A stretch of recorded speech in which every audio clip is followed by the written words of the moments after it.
Alright, let's go ahead and go back to our GUI layers, our GUI elements right here. Alright, so what we're going to do to start with, we're going to take a look at the button, which is just going to be a standard button right here, and we'll place it inside the scene. Now, to kind of help us get our bearings between what's a GUI element versus what is a object or item inside the game, we'll take a look at both and how they actually react or can react to one another. Alright, so if you're playing a game, for instance, I'm going to just let me go through real quick for instance here, and you drop a GUI button inside the scene and you have something that says show in camera and you have it turned off. If I was to push play, the GUI button itself, just visually, the GUI button is not going to be there anymore because it's actually looking for a GUI camera. So the player may be in here, you may have put something here and you're like, oh no, where did it go? Just kind of prefacing it with the, in case you jump into GUI and you start doing stuff, be aware that there's things like that, and it's just part of the process of understanding whether you're in game mode or UI mode when you're working through these. So what we have with this one though, we'll have just we'll start with the regular button, and inside of GUI we're going to have a couple of pieces to it. Notice on the brush side we're going to have one that, this is actually a receiver, so when you click on the button it's basically sending out a message to somebody, and the receiver saying whatever object you're on in terms of GUI, it will see it and then react accordingly to it. Basically the main function right now for it is just turning on and off panels. Then you have the watcher, so that similar to like the goal, it can watch values and then put the actually I don't know if the goal can have it, but the GUI does it so that you can actually see it. And then you have a target brush and then the trigger event brush. The waypoint brush right now I think is disabled. It's here, but I don't think it'll actually do anything for you. And then you have a group brush that you can group things together with. Alright, so those are going to be kind of the list of brushes. We'll look at this one and this one since they're going to be kind of important to the functionality of a button. But in terms of the other elements, if this is in-game, meaning that if I push play and I can see it on the same camera as the player, you can interact with it still.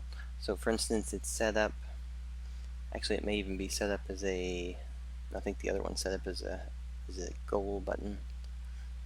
So this one, I can hover over it. So you can hover with your mouse state like this. If I push down, it'll go to the down state. It'll actually go to a long press state, and then it goes back up. And then if your mouse is on it, it'll continue to be on the hover state. So you can go to the down state just like that. If you're holding but you don't hold long enough, it won't go to the long press state.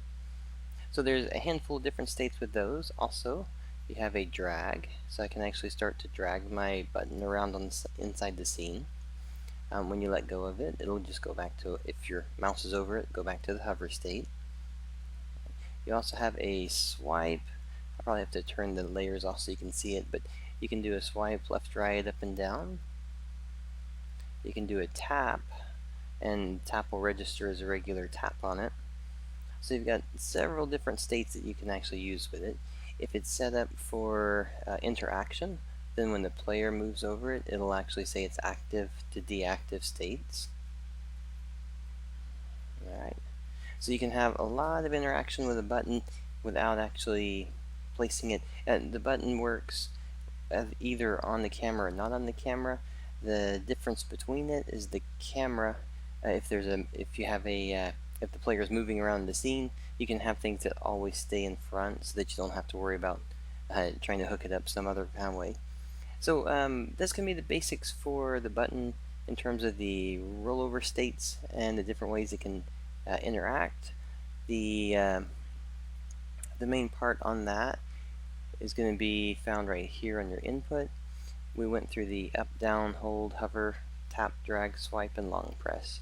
And if you don't want to have, if you only want up and down, you can actually just turn all the others off, and it would wind up making this one. Then we would just have a regular button state to it. So now we just have normal and down, normal and down. And notice there is no hover because we've turned that one off too. There we go, and there's also no drag as well. Okay, so all the button states is just dependent on what you're looking for. Last little part on that one. If you have a panel, you might even have a panel where you don't want any interaction or anything with it, so you might actually turn all of them off that way. And having all of them off, it's more of just a GUI image. It's just something that's going to be placed inside the scene for it. Alright, so it's going to be the basic setup for your GUI input and how you can actually turn things on and off for it.